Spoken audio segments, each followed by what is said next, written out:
Bonjour. Le message d'aujourd'hui s'intitule Gédéon, les fautes d'un juge et leurs répercussions. L'histoire de Gédéon commence au chapitre 6 du livre des Juges. Elle raconte la formidable délivrance accordée par Dieu à Israël par le moyen d'un homme ordinaire, humble et prêt à s'engager avec peu d'hommes dans la bataille sur l'ordre de Dieu et par la foi en sa parole. Mais malheureusement, Gédéon ne parvient pas bien longtemps à rester ferme dans l'obéissance à Dieu. Certes, après la grande victoire et la délivrance qu'il remporte avec l'aide de Dieu, il a eu la bonne réaction en ne se laissant pas couronner roi sur Israël. Juge 8, versets 22 et 23. Les hommes d'Israël dirent à Gédéon, « Domine sur nous, et toi et ton fils et le fils de ton fils, car tu nous as délivrés de la main de Madian. » Gédéon leur dit, « Je ne dominerai point sur vous, et mes fils ne domineront point sur vous. C'est l'Éternel qui dominera sur vous. » Les chapitres 6 et 7 du livre des Juges montrent que Gédéon sait clairement que ce n'est pas par sa force qu'il est revenu victorieux des Madianites, mais que c'est par la volonté de Dieu qu'il a choisi pour effectuer cette délivrance de son peuple.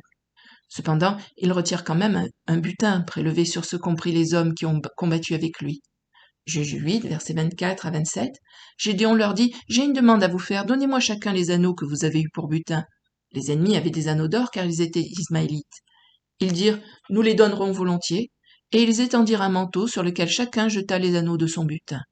Le poids des anneaux d'or que demanda Gédéon fut de 1700 cycles d'or, sans les croissants, les pendants d'oreilles et les vêtements de pourpre que portaient les rois de Madian, et sans les colliers qui étaient au cou de leurs chameaux. Gédéon en fit un éphod, et il le plaça dans sa ville à Ophra, où il devint l'objet des prostitutions de tout Israël, et il fut un piège pour Gédéon et sa maison. Ce premier faux pas l'entraîne vers une sorte d'idolâtrie. En effet, sous l'apparence d'un objet appartenant au vrai culte, un éphod, la robe des prêtres de l'Éternel, il va créer une autre forme d'adoration de l'Éternel, ne correspondant pas au culte exigé par Dieu, un peu comme les veaux d'or en 1 Roi 12. Gédéon porte atteinte au culte divin et détourne ainsi Israël de la voie droite, celle de l'obéissance aux exigences du Seigneur. Il va donc être à l'origine d'une nouvelle période de souffrance pour ses proches et pour Israël, puisque cet objet va provoquer un nouvel éloignement du peuple de son Dieu. Il va perdre tout le bénéfice de ce pourquoi il a exposé sa vie et s'est battu. Or, un faux pas en entraîne toujours un autre, et cette faute spirituelle va ouvrir la brèche à une diminution de la conscience de Gédéon du péché, amenuisant sa crainte de Dieu et le menant au choix de prendre plusieurs femmes, ce qui n'est clairement pas la volonté de Dieu à l'égard du mariage. Dieu n'a créé qu'une Ève pour Adam, ne prévoyant qu'une femme pour un mari, comme modèle unique de couple, et ordonnant en Genèse 2,24, c'est pourquoi l'homme quittera son père et sa mère et s'attachera à sa femme, et ils deviendront une seule chair. Ce que Paul confirme plus tard en 1 Corinthiens 7,2, toutefois pour éviter l'impudicité que chacun ait sa femme et que chaque femme ait son mari.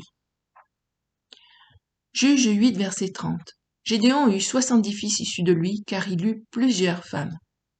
Comme signe de richesse, de prospérité et de bénédiction, Gédéon peut se vanter d'avoir une grande famille. Ce chiffre 70 comptant ses fils, de ses nombreuses femmes, mais aussi plus probablement les enfants qu'ils ont eus à leur tour, les petits-fils de Gédéon. Car fils dans la Bible est un mot qui peut signifier aussi petit-fils ou descendant, à quelque degré que ce soit. Quoi qu'il en soit, toutes ces femmes ne lui suffirent pas puisqu'il eut pour concubine ou maîtresse l'une de ses servantes. Juge 9, verset 18. Sa concubine qui était à Sichem lui enfanta aussi un fils, et on lui donna le nom d'Abimélec. Ce verset est chargé d'indices capitaux pour la suite de cette histoire, aidant à comprendre qui est Abimélec. À la mort de Gédéon, tout semble aller au mieux. Gédéon est mort riche et avec une descendance très nombreuse. Il semble parti tranquille avec la fausse impression d'avoir échappé à la conséquence de ses péchés et à la colère de Dieu. Mais le péché gâte tout ce qu'il touche, ne menant qu'à la souffrance et à la mort. Ainsi l'enfant issu de cette relation illicite va être l'instrument du ravage de la maison de Gédéon. Tout d'abord, on lui donne un nom, probablement la famille sichimite de sa mère. Ce nom d'Abimélec n'a pas été choisi au hasard. Il est celui d'ancien roi en Canaan, et par là même dévoile l'espérance placée sur cet enfant de leur part de retrouver leur indépendance et leur domination passée. Ensuite, le nom de sa mère nous demeure inconnu, mais pas son origine. Cette femme semble fortement liée au peuple de Canaan, de par sa provenance de la ville cananienne de Sichem, une ville connue des patriarches. Elle appartient au territoire attribué par promesse divine à Abraham, car peuplé de Cananéens voués par Dieu à l'extermination à cause de leurs péchés. Genèse chapitre 34 nous apprend que Sichem est également le nom du fils de Hamor, le roi de cette ville du temps de Jacob. Le prince Sichem, en ce temps-là, est le second personnage le plus important de la région. Or le prince Sichem enlève et déshonore Dina, la fille de Jacob. Les frères de Dina, furieux, récupèrent leur sœur et vengent leur honneur en tuant tous les mâles de la ville, dont Hamor et le prince Sichem. Ils pillent la ville de Sichem et s'emparent de tous les biens, récoltes, femmes et enfants. Les descendants de la population de Sichem sont devenus esclaves de Jacob et de ses fils. Il reste donc un rapport de force et de haine entre les gens de Sichem et les Juifs. La concubine sichémite de Gédéon, la mère d'Abimélec, est une servante ou esclave au service d'un Israélite.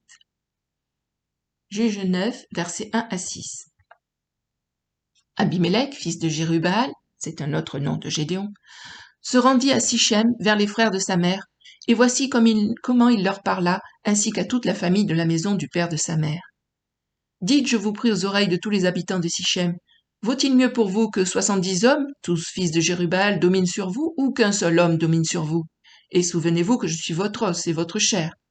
Les frères de sa mère répétèrent pour lui toutes ces paroles aux oreilles de tous les habitants de Sichem, et leur cœur inclina en faveur d'Abimélec, car ils se disaient « C'est notre frère ». Ils lui donnèrent 70 cycles d'argent qu'ils enlevèrent de la maison de Baal-Bérith. Abimélec s'en servit pour acheter des misérables et des turbulents qui allèrent après lui. Il vint dans la maison de son père à Ophra, et il tua ses frères, fils de Jérubbaal, 70 hommes sur une même pierre. Il n'échappa que Jotam, le plus jeune fils de Jérubbaal, car il s'était caché. Tous les habitants de Sichem et toute la maison de Milo se rassemblèrent. Ils vinrent et proclamèrent roi Abimélec près du chêne planté dans Sichem.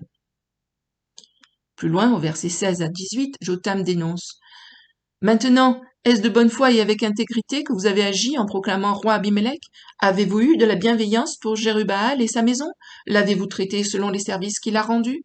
Car mon père a combattu pour vous, il a exposé sa vie, et il vous a délivré de la main de Madian. Et vous vous êtes levé contre la maison de mon père, vous avez tué ses fils, 70 hommes, sur une même pierre, et vous avez proclamé roi sur les habitants de Sichem Abimélec, fils de sa servante, parce qu'il est votre frère. »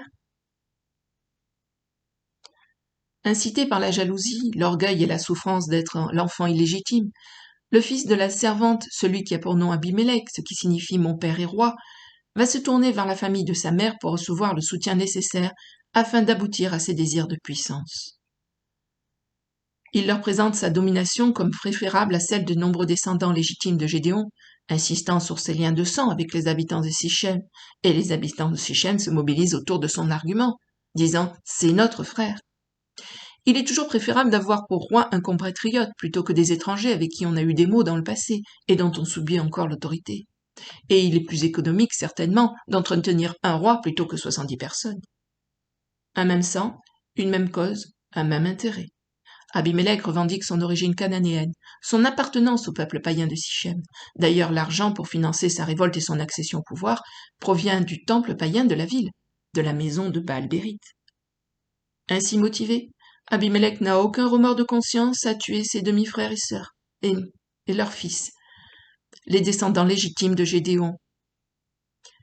Voulant récupérer le pouvoir dédaigné par son père, il gagne la domination revendiquée dans son nom au prix de leur sang. Seul Jotam, dont le nom signifie l'Éternel est parfait, le plus jeune fils ou descendant de Gédéon, échappe au massacre, dénonce clairement et courageusement l'injustice et le crime, et prophétise le jugement sur Abimélec et la ville de Sichem avant de s'enfuir pour protéger sa vie.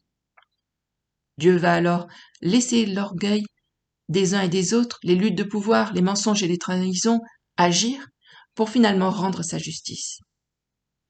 Abimélec et les habitants de Sichem vont passer rapidement d'alliés à ennemis. Abimélec détruit la ville impie et sans scrupule, sa population et jusqu'à la tour de Sichem, son temple de Baal-Bérith. Juge 9, verset 46. À cette nouvelle, tous les habitants de la tour de Sichem se rendirent dans la forteresse de la maison du dieu Bérith. Et au verset 49, il est dit des hommes d'Abimélec. Ils coupèrent chacun une branche et suivirent Abimélec. Ils placèrent les branches contre la forteresse et l'incendièrent avec ceux qui y étaient. Ainsi périrent tous les gens de la tour de Sichem au nombre d'environ 1000 hommes et femmes. Juge 9, versets 56 et 57. Ainsi Dieu fit retomber sur Abimélec le mal qu'il avait fait à son père, en tuant ses 70 frères. Et Dieu fit retomber sur la tête des gens de Sichem tout le mal qu'ils avaient fait. Ainsi s'accomplit sur eux la malédiction de Jotam, fils de Jérubbaal. Abimélec n'a pas été roi bien longtemps. Il va mourir dans le déshonneur. Lui qui a tué ses frères sur une pierre va finir le crâne brisé par une pierre lancée par une femme. Il sera contraint de demander qu'on l'achève pour ne pas avoir la honte de mourir non dans un combat contre un ennemi, mais des mains d'une femme ordinaire. Toutefois, l'histoire retiendra bien que c'est une femme qui a réussi à le vaincre, comme le montrent ces paroles prononcées du temps de David en 2 Samuel 11, 21. Qui a tué Abimélec, fils de Chérubéchet? N'était-ce pas une femme qui lança sur lui du haut de la muraille un monceau de meules de moulin? Et n'en est-il pas mort à Thébès? Dans sa bonté, Dieu a rendu justice à son serviteur Gédéon et à ses descendants assassinés. Mais une fois de plus, la graine de l'idolâtrie a été semée, entraînant Israël dans un nouveau temps fâcheux de son histoire, comme le confirme la suite du livre des Juges. Les échecs dans la conduite des juges, dans leur vie personnelle, sont bien tristes et doivent nous servir d'avertissement. Nous ne sommes pas là pour les juger, mais pour profiter de leurs expériences, ayant le recul sur tout leur parcours et sur les conséquences de leurs erreurs. Ces personnes ont eu un rôle important, décisif dans des temps troublés, mais étant de la même nature humaine que nous, ils étaient tout comme nous sujets à la faiblesse. Appartenir à Dieu, le servir, n'exempte pas de faute et demande une grande vigilance spirituelle. Que Dieu nous aide à continuer notre course jusqu'à l'arrivée et à nous relever en cas de chute, pour remporter la victoire et entrer avec honneur dans l'éternité. Voilà, c'est tout pour aujourd'hui. Merci, à bientôt. Au revoir.